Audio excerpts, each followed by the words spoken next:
কেননা তিনি চান না গ্রামের অন্ধকারাচ্ছন্ন ক্লেদাক্ত পরিবেশে তার ছেলেটি বড় হোক।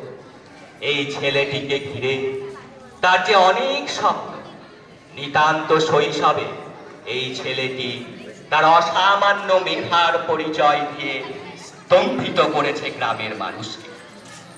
ভদ্রলোক তাই চান তার জ্যেষ্ঠ পুত্র কলকাতায় এসে নতুন শিক্ষায় নিজেকে শিক্ষিত করুক। 10 জনের একজন শুধু নয়, সর্বোত্তম মনীষার অধিকারী হোক। এই স্বপ্ন দেখে তিনি তার শিশুপুত্রকে জননীর স্নেহ সান্নিধ্য থেকে প্রায় ছিনিয়ে নিয়ে চলেছেন কলকাতায়।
আমি চাই ও খুব বড় হবে, আকাশের মতো বড়, পাহাড়ের মতো উঁচু।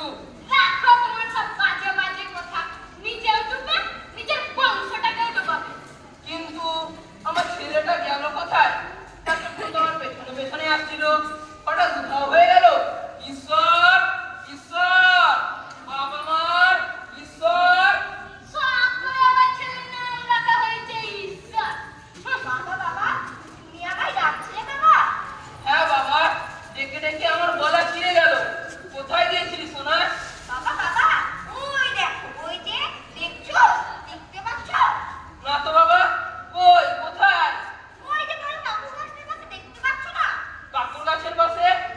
কই কিছু তো নেই। না, তুমি দেখছি দেখতেই জানো। না বাবা, সত্যি আমরা কেউ দেখতে জানি না। তুই দেখাবি তবে তো আমরা সবাই দেখবো বাবা। গাছের পাশের পাথরটা নজরে পড়ছে না তোমার? পাথর? হ্যাঁ ওই তো পাথরটা, তাতে কি হলো?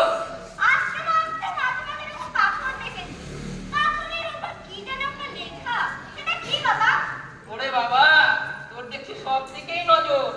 একে বলে মাইলস্টোন। মাইলস্টোন? সেটা কি বাবা?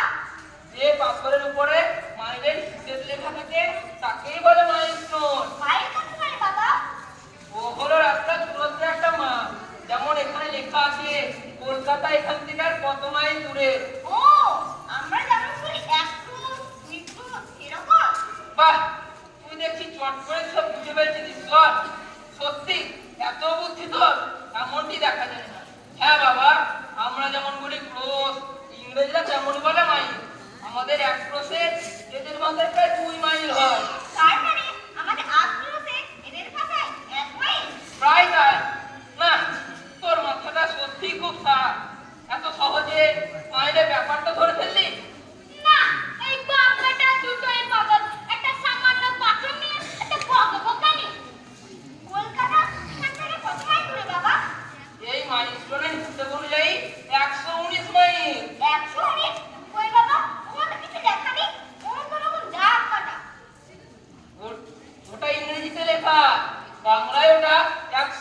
তার বাবার সঙ্গে পথ হাঁটতে থাকে। মাইলস্টোন গুলিলের পর মাইল, তখন দুপুর বেলা, সূর্য মধ্য গগন।